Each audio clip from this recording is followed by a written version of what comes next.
thank you so much for making the time and coming over here and finding us. Everyone here for the first time, welcome. We hope to see more of you more often. Thank you so much, American School of Bombay. Hiru, I can't see you. Hi, Hiru. Thank you so much for organizing this. There's so much love and energy and warmth in this place right now. It just gives me the goosebumps. Thank you so much. And welcome everyone, authors and people who are here hoping to start off your writing journey because of this.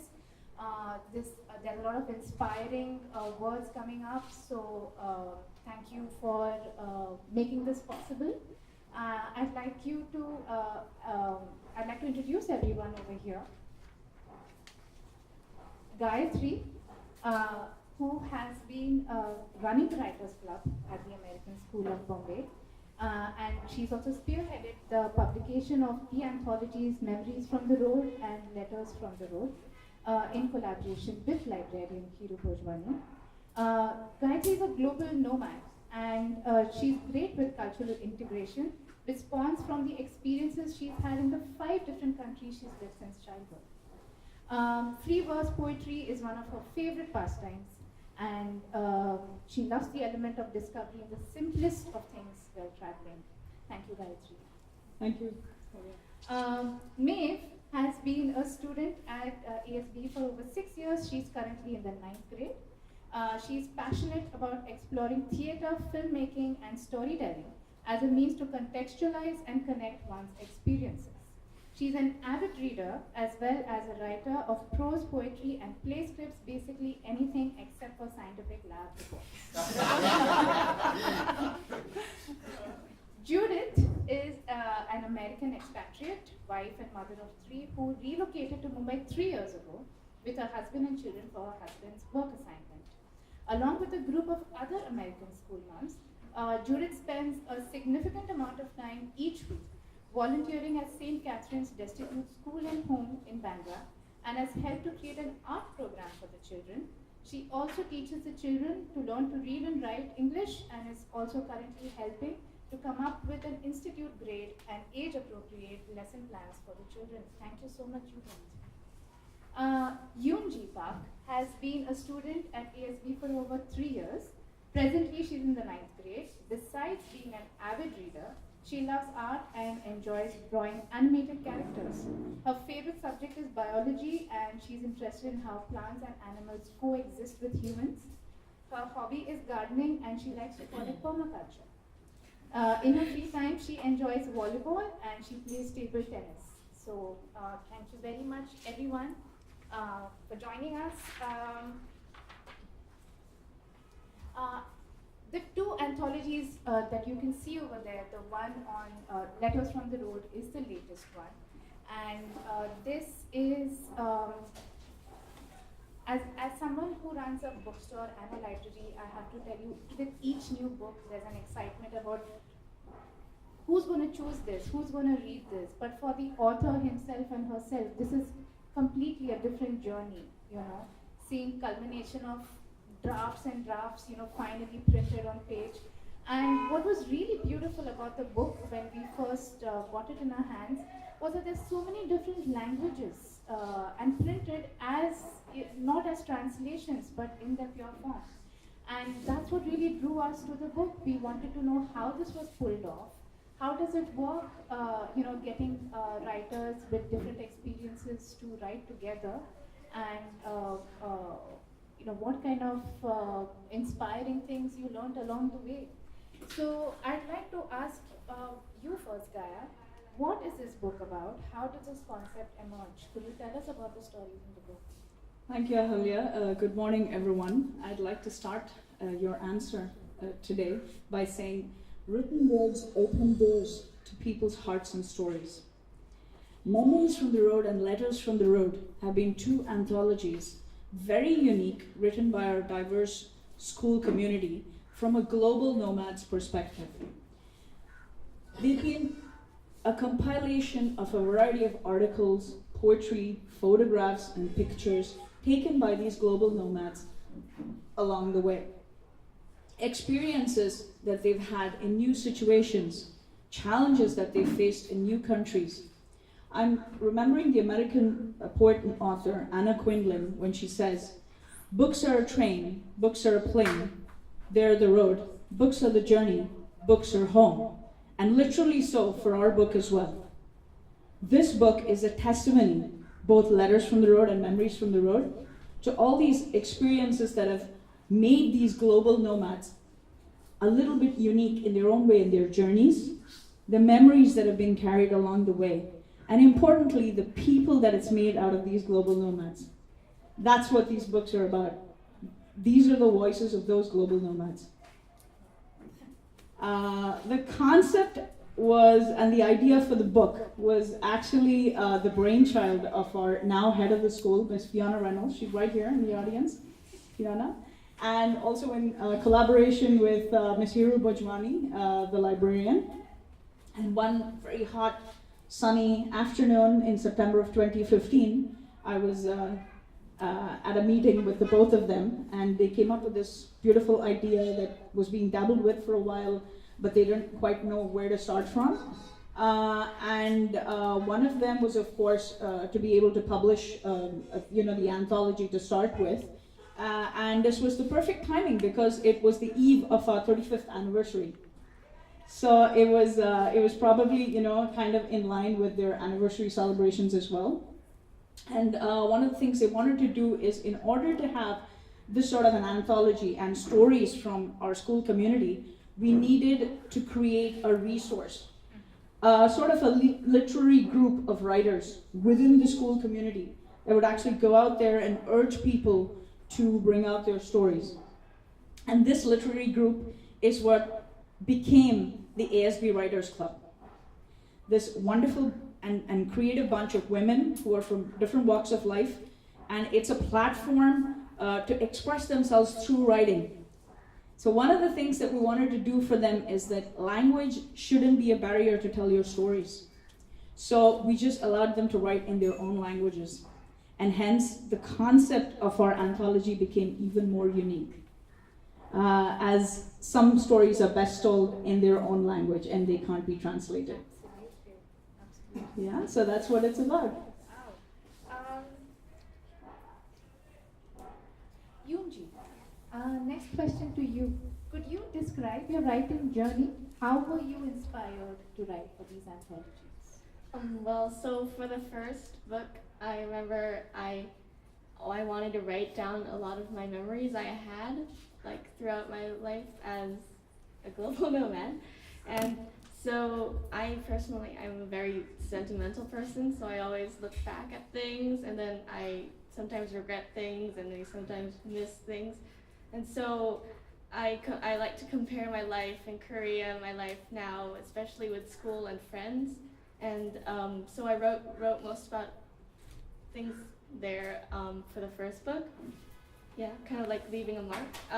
For the second book, I was more focused on telling more of a personal story. I guess they're both personal, but something that was going on for me right now that was a struggle, because I wanted to tell other people about it and maybe expose the idea of it.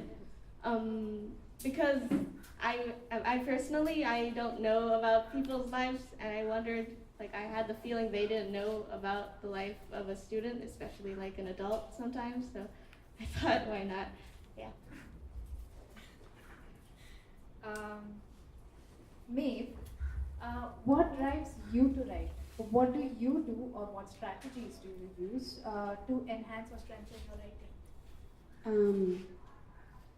I think originally when I began to feel more passionate about writing, I was a very avid reader when I was younger, and I wanted to create the same emotions that I had when I read the books that I loved for other people. I wanted to share that resonance and that feeling that someone else recognized me, someone else was able to see me, and I wanted to be able to see other people through my writing. But I think as I've gotten older, obviously I'm not that old, can be 20 years ago when I was a young woman, no.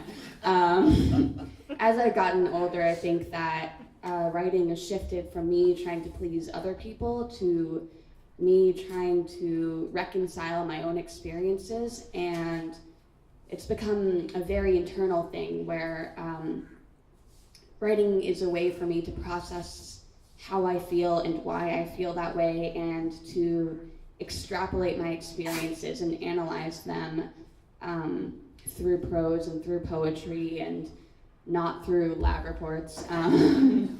But I think that over time, what drives me to write is just the feeling that through this medium, I'm able to see myself in a way that I felt that I was seen by the authors I loved when I was younger.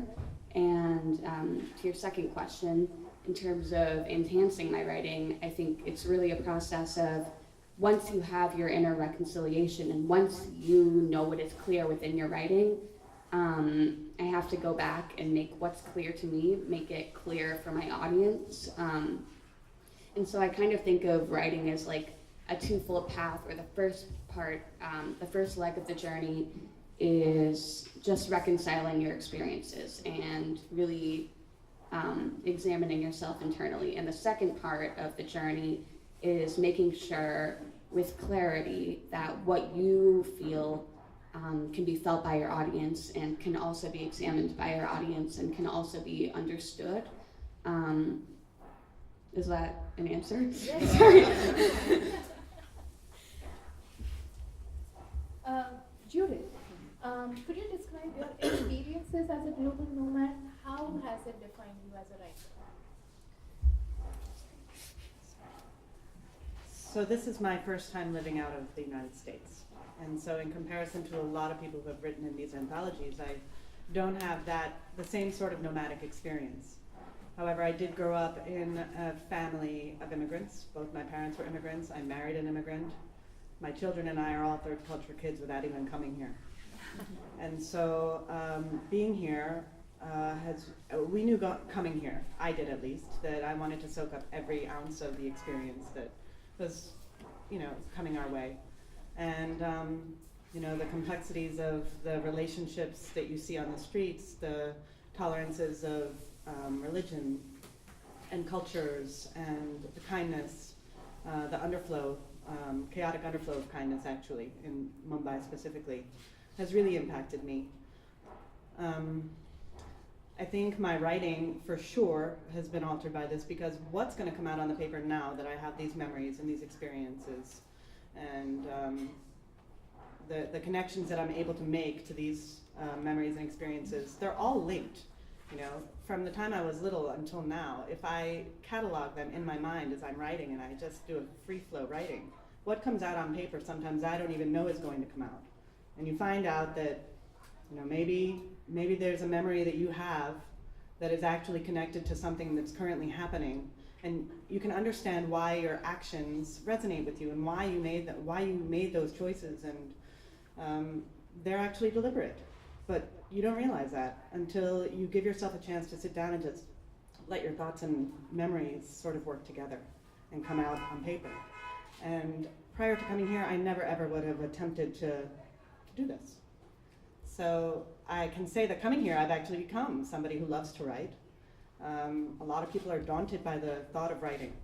They're concerned about what people are going to think about their thoughts, because the thoughts come on paper, they become things. They're not just in your head and in your mind and heart and very personal. They become something which you expose to the public. People are terrified of that, and that is not something that I ever took the opportunity to think about. I just started writing, and I don't care what people think, because I'm able to make the connection, and for me it's very cathartic, and so that's how I choose to perceive it. And when Guy asked to put this piece in the book, I was like, okay. So anyhow, India has definitely altered me and my perspectives, and certainly what I'll write about. Thank you. Guy, where do you get your ideas from to write your story? It's a good question. So I was always interested in the genre of narrative nonfiction from when I've been a little child. It's always realism. It's the people I meet during the day. It's the funny things of life, and the things that impact you, even the little things that impact you, the little moments are what actually I like to write about. I would say a little bit later on in life, I did get a little bit more descriptive, so the traveling helped. So it was a lot about places. It was a lot about new places that I'd seen from different eyes. You know, when you open up your mind and you see the little things that you don't go to the quintessential tourist spots. You want to see the other things, right? You want to see the cultural aspects of the different countries. That's what fueled some of my writing. And of course, you can't miss out the Writers Club. So the Writers Club at the moment actually fuels a lot of my writing. So those are principally the things that I'm interested in writing, and that's what inspires me. Judith, Yeah. how did publishing your first article change your process of writing? Well, as I said previously, that article was never meant to be published. However, I wouldn't change a thing. It was a free flow. It was just a writing free flow exercise one day in Writers Club, and ended with everybody at the table in tears after our share. And I can still feel the emotion from that specific moment. And I think it's just made it a very personal experience for me. I don't know. I've never written anything other than something that is true to me. I've never written anything that other people, have to think about in a creative manner.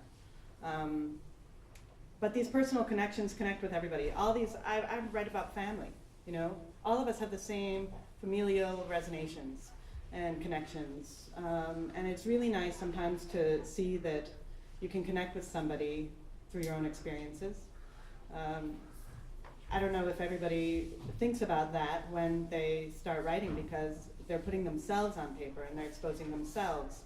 And sometimes that's really cathartic for other people to understand that they're not alone and they have similar experiences, and sometimes it can help them connect with their own emotions and memories in a different way.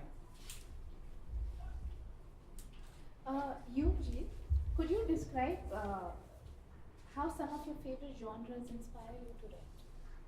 So I don't necessarily have a favorite genre, but I guess the one I prefer the most is fantasy.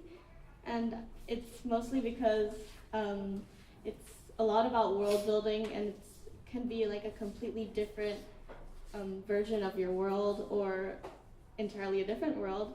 And I'm really into how characters and other creatures there interact with each other, and how creative it can be, because you're not really limited to anything, and you can also make all sorts of different things. I'm also, this is kind of not genre specific, but I'm more interested into books that have characters that I can relate to a lot. Maybe not like power or anything wise, but maybe personality, or how they think and how they treat other people. Sorry. And so how that impacts me is that I try to be more creative when I write my own stories sometimes, because I want to become like those writers who write about all these great worlds and things. It can be a lot of pressure to think of so many things, but it's really fun to do it the same. And yeah. Maeve, which is your favorite book, favorite character? It's like saying, which is your favorite child? Like, if you just had to pick one.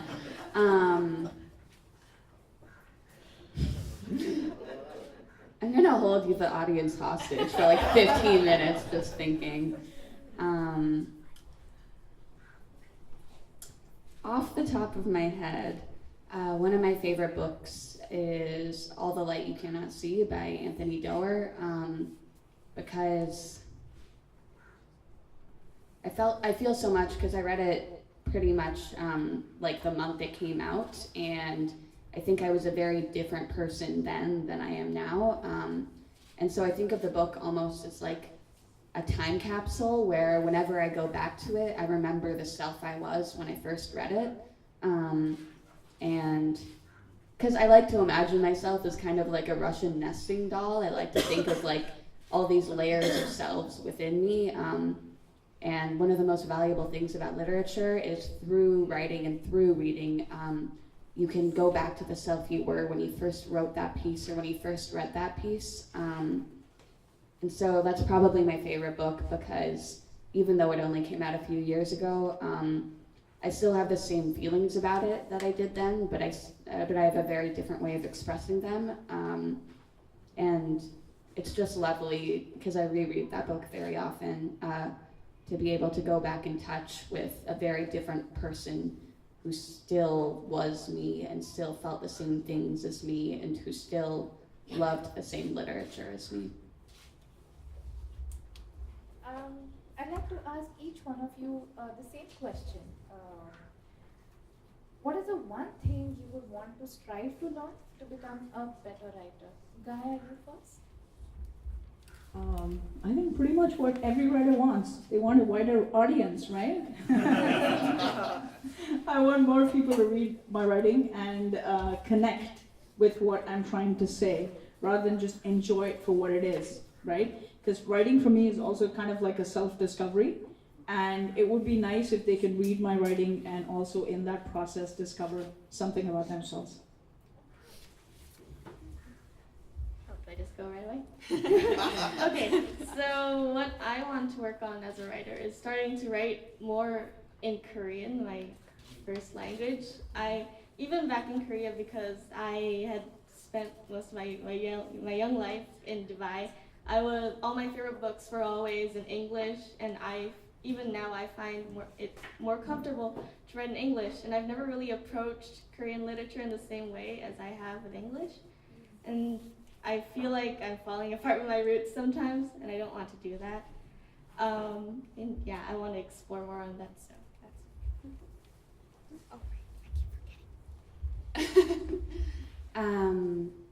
I think that for this, my answer might be threefold, because firstly, I want to work on being more satisfied with my writing. Like, I'm going to be completely honest with you, I hate both of my pieces that are in those books. I hate them so much, and that's nothing against the books, I just can never feel satisfied with my own writing. I think of it as it's like a children's story where a bear is like going up a hill, and then they see another hill, and so they go up it to see what's on the other side, and there's another hill. Like, that's writing for me. I convince myself that there's always another hill, and I can always improve everything I do, and I think at a certain point I just have to let go and be secure in the fact that maybe this writing doesn't represent who I am now, but it represented a certain aspect of myself at the time that it was written, and that's okay.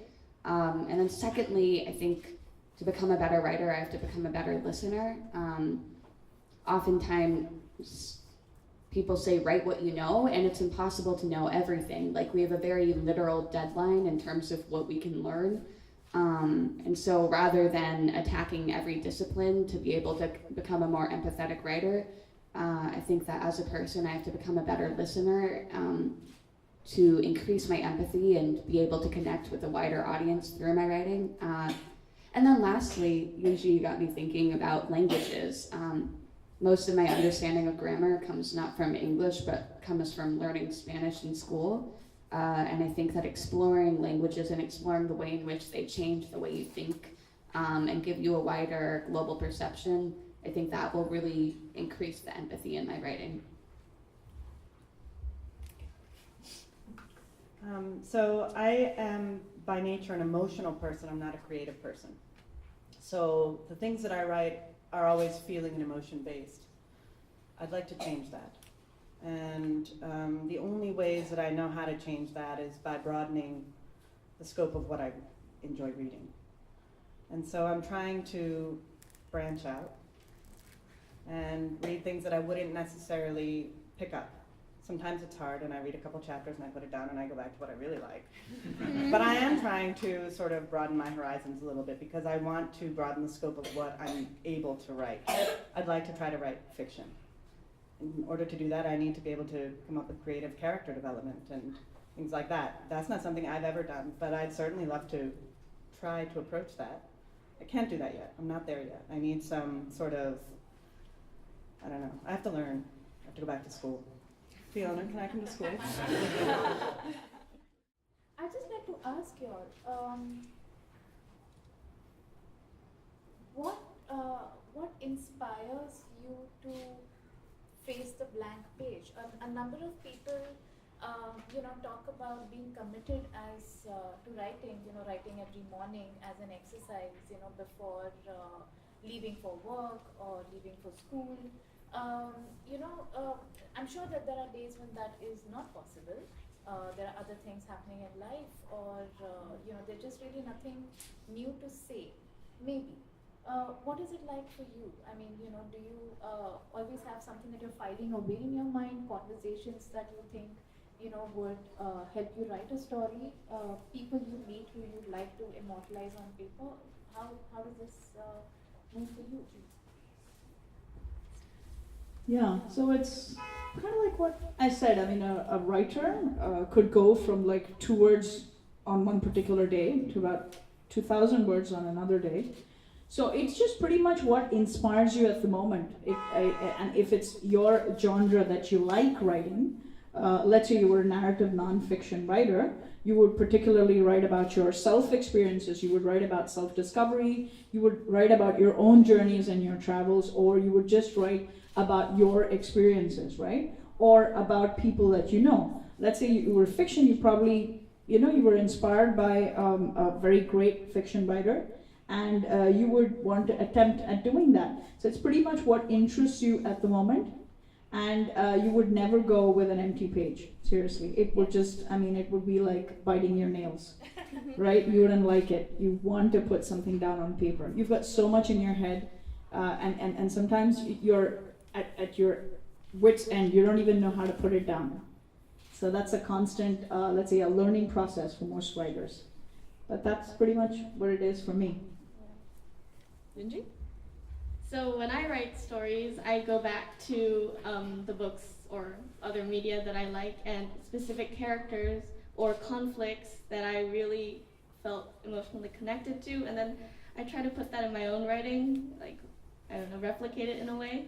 Another thing that I do more often than I just write is, I guess it's writing too, but I dream a lot.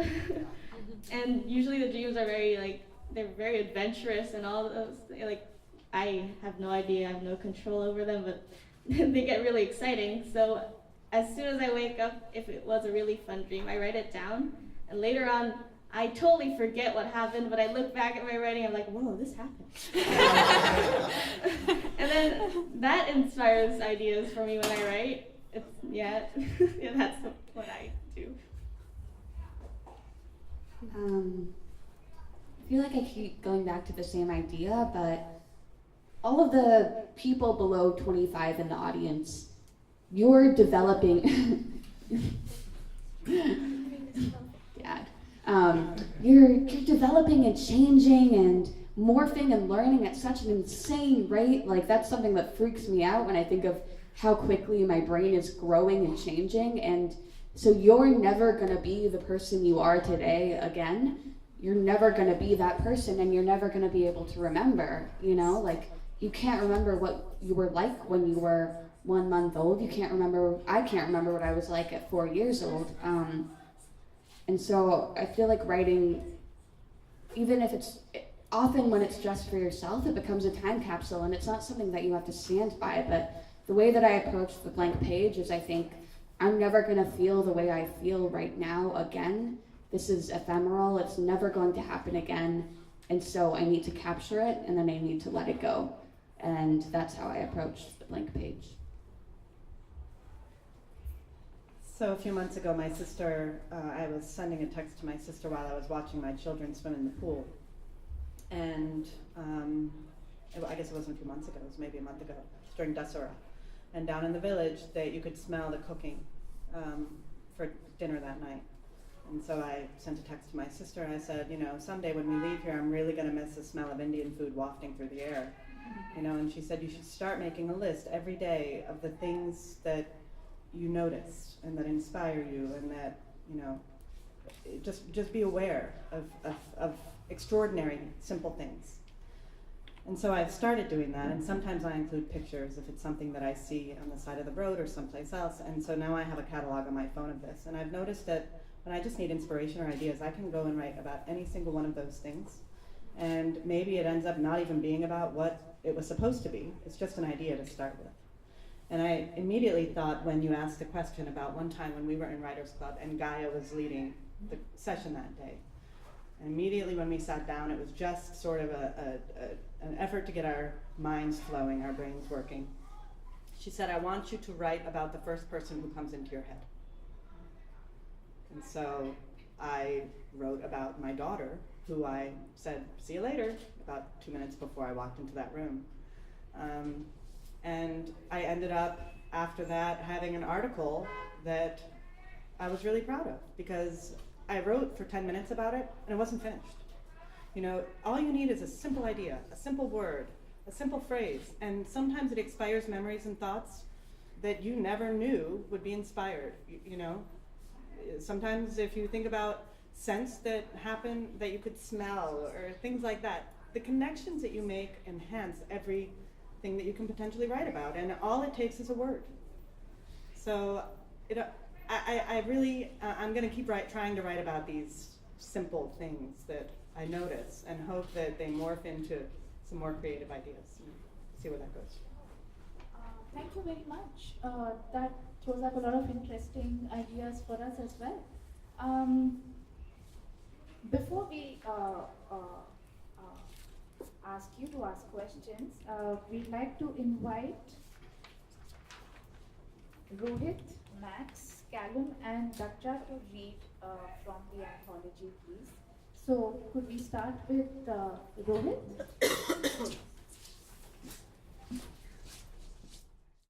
I wrote this poem in Hindi, and poetry comes to me in Hindi only, which is kind of weird, while I write my short stories in English, which is again weird. Being a bilingual, I think that's what you go through. This poem was written, I think I'm going to use Maeve's explanation of how writing comes to you. This poem was more of a response for me to reconcile my own experiences with the country that I've been living in for the last 30 years or more so. And what does it mean for India to be a republic? What does it mean for India to be a republic in 2017? And what does it mean for me to explore my gender, class, caste, religion, sexuality in a country and landscape like this? The poetry basically kind of unfolds the day-to-day things that you see around. Why do you not stand up for a national anthem? Why there is LGBT Pride March? Why there are things that we are worried about that we should not be? Who is at the border and who is not? And things like that. So here I go with a very short and sweet introduction. देश क्या है? कागज के टुकड़ों पे खिंची हुई लकीरें क्या उनकी चौकसी करते नौजवान? तेरे मेरे अधिकारों और जिम्मेदारियों की एक किताब या उन अधिकारों और जिम्मेदारियों का आधार? क्या है ये चंद गिने चुने लोगों की मिल्कियत या गणतंत्र के हर एक गण की आवाज? देश क्या है? देश है क्या? सिनेमा घरों में जनगण मन सुन खड़े हो जाना है ये देश, या हर एक जनगण मन को समझ पाना है ये देश? तेरे मेरे होने की वजह है ये देश, या तेरे मेरे होने की वजह से है ये देश?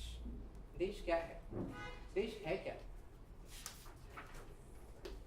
मेरे बिस्तर को सड़क पर उछाल तमाशा करते लोग, या मेरी मोहब्बत को अपराध करार देता ये कानून? मेरे होने को झुठलाता मेरा परिवार ये समाज, या आज तेरे मेरे बीच मेरे होने की हुंकार लगाता मैं? देश क्या है? देश है क्या? Thank you.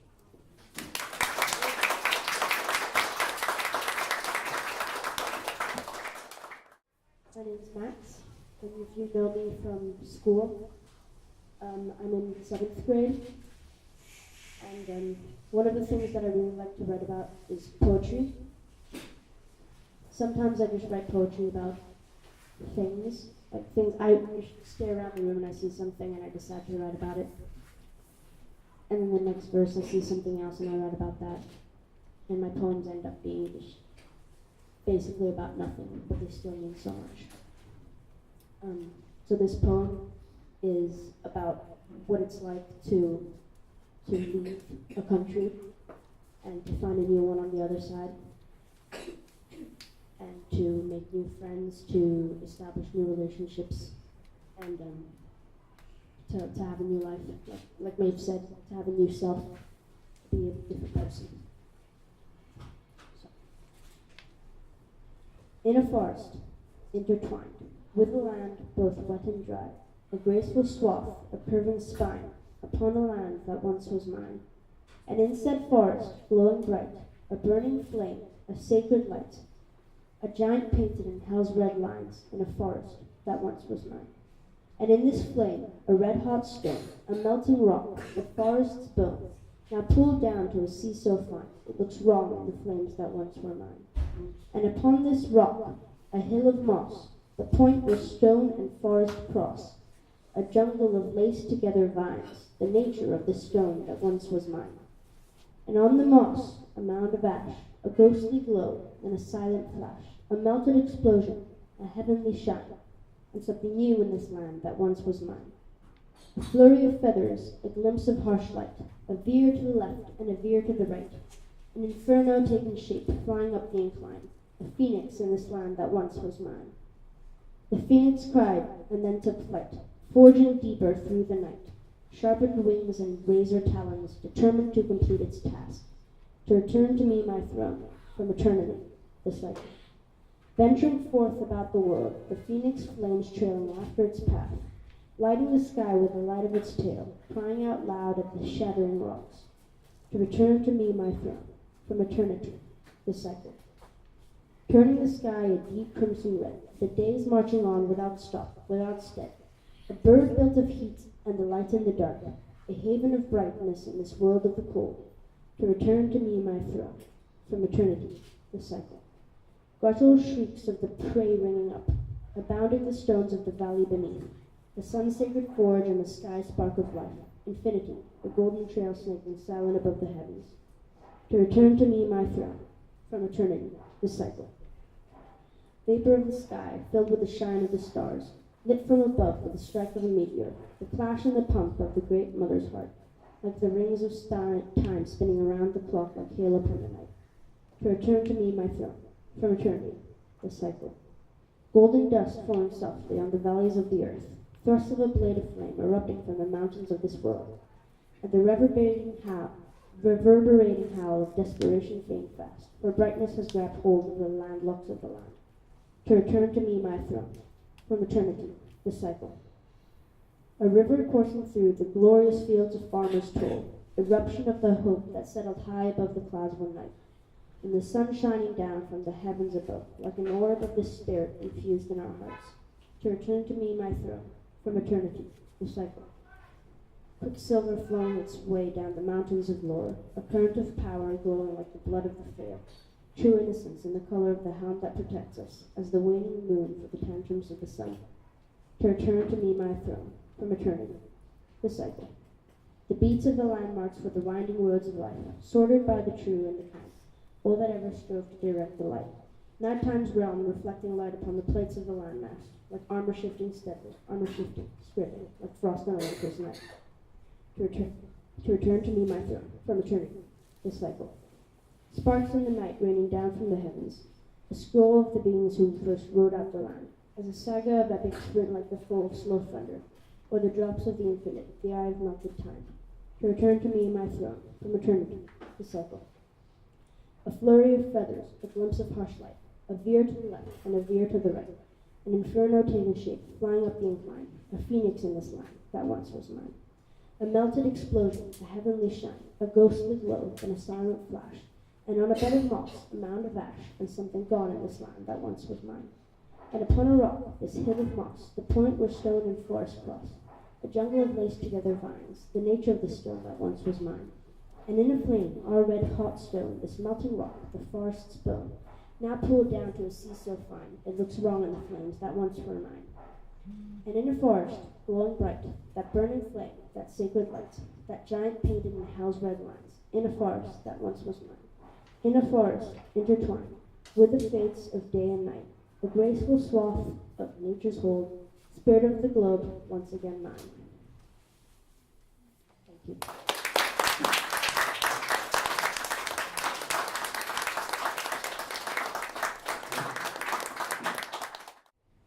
Hello. So I wrote this really, really short poem, and it's kind of. I moved here when I was 6. I turned 6, and so it's kind of told from my just turned 6, still kind of 5-year-old self, and it's about moving, like many of us know what it's like to move, but then it's kind of like, why are you destroying my life? Why? So it's kind of told from my 6-year-old, still 5-year-old self, and hope you guys enjoy. My life was colliding, crashing, when it was not meant to be. It was like a car crash waiting to happen, and I was just in the middle of it. Something I didn't want, but I knew I was going to have. I wanted to describe the idea from my head, like describing a pickle from a hamburger. I knew it was going to happen. I tried to stop it again and again and again, but before I knew it, my bag was packed, I was on a plane, and I was saying goodbye to Donald Trump.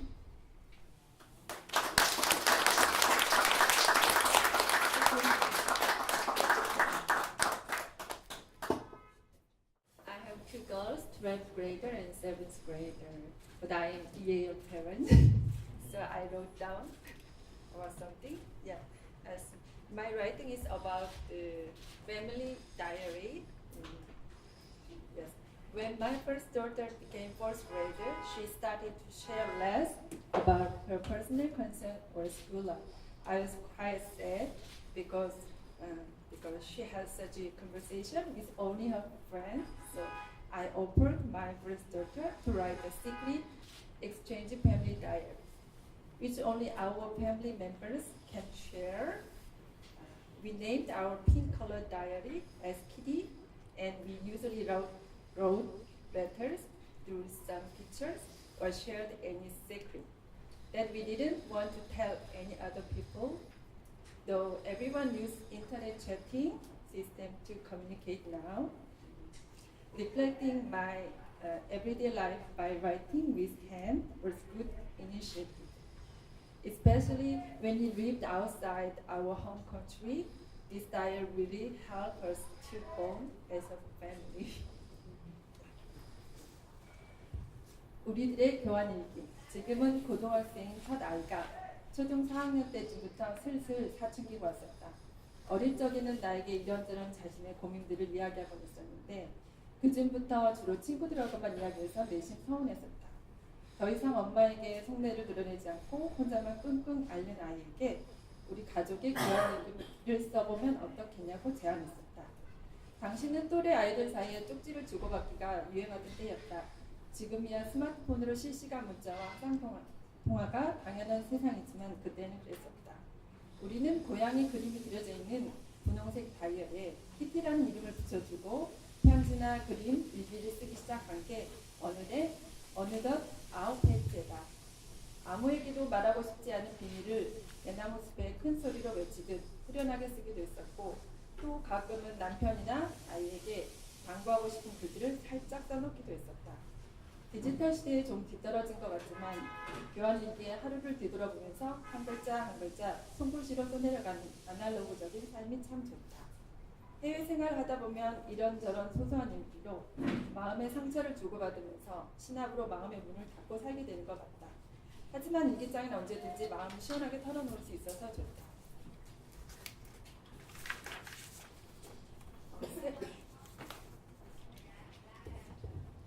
새로운 환경에 적응하기 힘들어하는 가족들과 이런 다이어리를 함께 써보면 참 좋을 것 같다.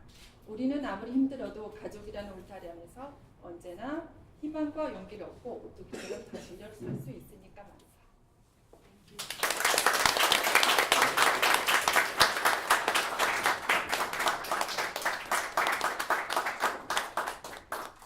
You know, I have to say, it takes a lot of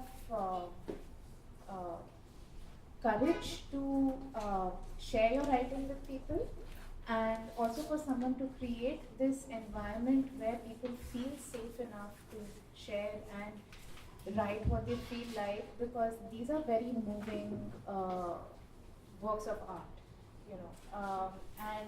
I really must thank American School of Bombay again for creating this space where you can invite parents and children to write together, and in the languages, and like she rightly pointed out, I mean, why must one lose touch with their first language?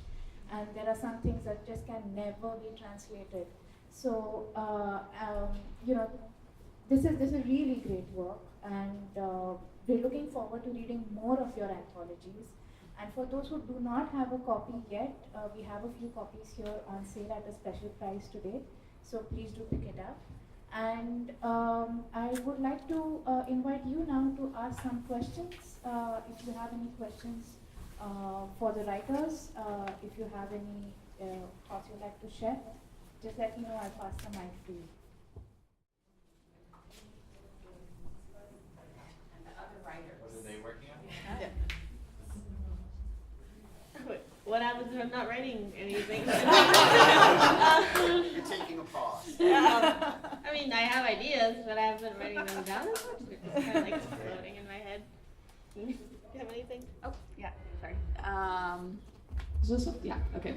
Right now, I'm kind of in the research process for a play I'm writing about Henri Matisse.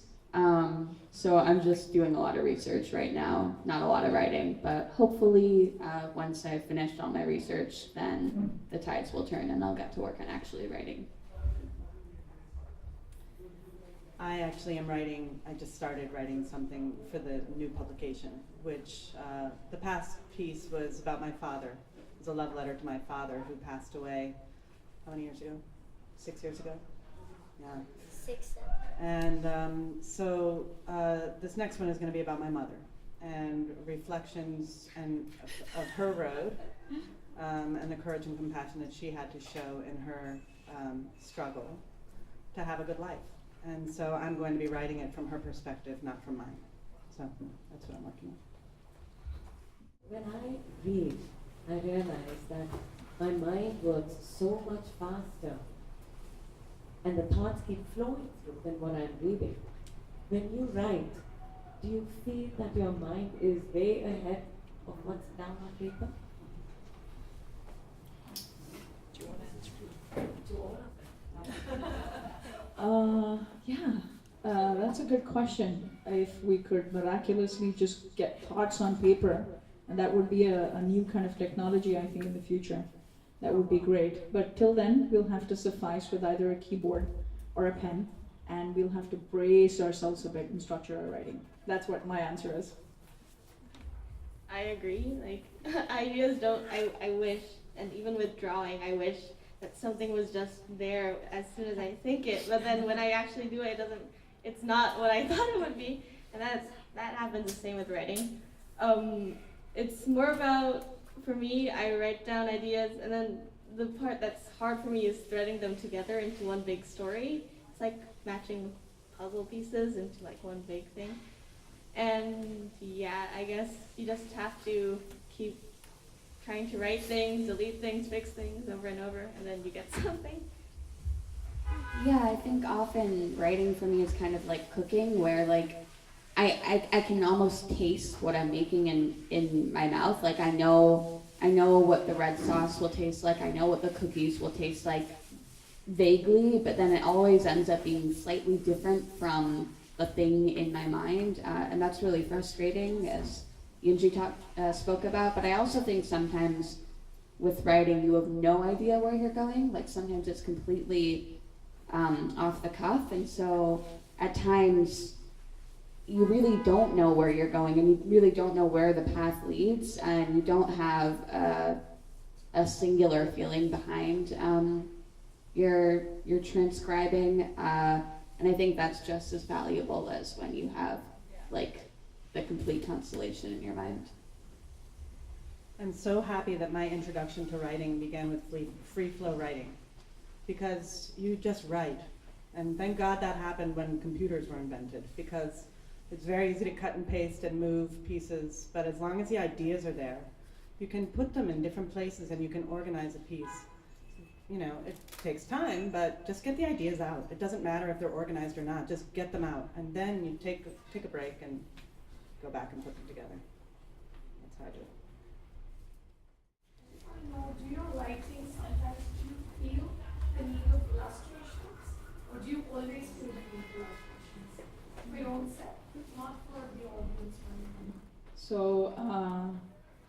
Okay, so we always find the need for illustrations if you're not descriptive enough. If you're able to create that image through your writing in people's heads, simply through words, you would not require any illustrations. But yes, illustrations would be good if they went, as something that would be complementary with your writing. So I don't actually illustrate a lot for my writing, but when I do, it's usually after I wrote it, and then I draw it out again to see if I can change anything. Also because I just like having that image captured in one drawing, and not necessarily having to go back and read it. It's just like a kind of nice little memory note for me.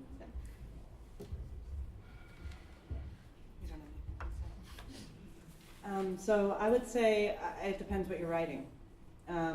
For me, if it's something that's autobiography or memoirish, then sometimes a photograph or an image helps the reader see what your connection is. And sometimes it's really neat to see what the author's connection is and how that differed from your own connection to the piece. I know in books I've read that, if you hear authors speak or hear about where their ideas originated or how they were inspired to write about what they did, it changes your perception of what you've read, and sometimes inspires you to go back and read it again. So sometimes pictures are good, but they alter the reader's perspective in the end, and maybe that's not what you want.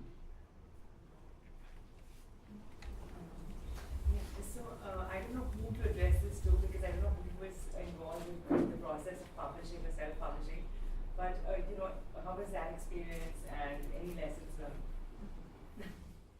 Yeah, self-publishing is a completely different game to the actual publishing process. So what you do is you have a concept and you have a manuscript, and you approach the publisher typically, and you are willing to print your own copies, store your own copies, and market them yourself, as opposed to the normal publishing process when you actually approach a publisher, and when he's convinced with your concept, he does everything for you. So with self-publishing, the effort comes from your side. What you'll have to really be clear when you're self-publishing is you need a very good editor, and you need a very good person to proofread your manuscript before it actually goes into print. And this would normally be taken care of in the regular publishing process by the publisher, but in self-publishing you would need to do it yourself. So you would need a fair amount of time that you would set aside just for proofreading and editing. In this book's case, we had so many authors, so the whole process took quite a few months when we had to correspond with each and every author. And it's not just a question of editing. We couldn't just edit and take things off their article. It was a revision process as well. And then finally, when they were happy with it, and when we were happy with it in terms of grammatical content as well as context, that is when it actually went to the publisher. So, well, I think typically it would be about a year for self-publishing your own book. After it's written, yeah, typically. I think we did it in a little bit less than that, I would say.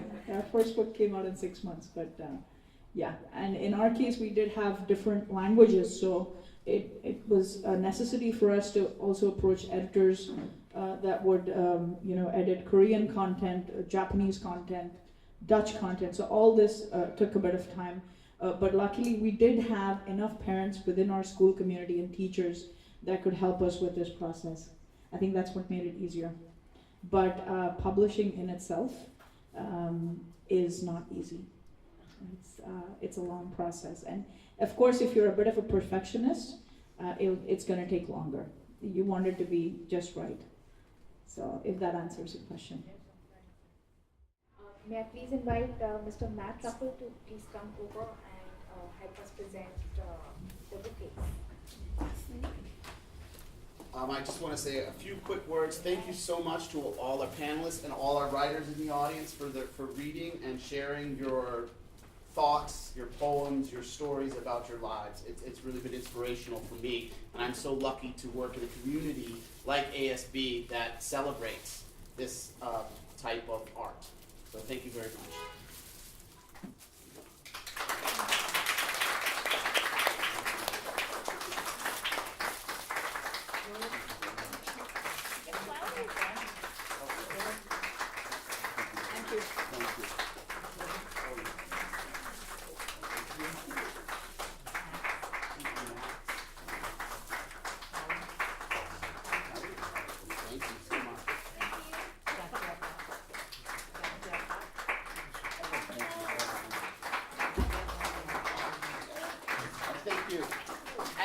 very much to Trilogy Bookstore.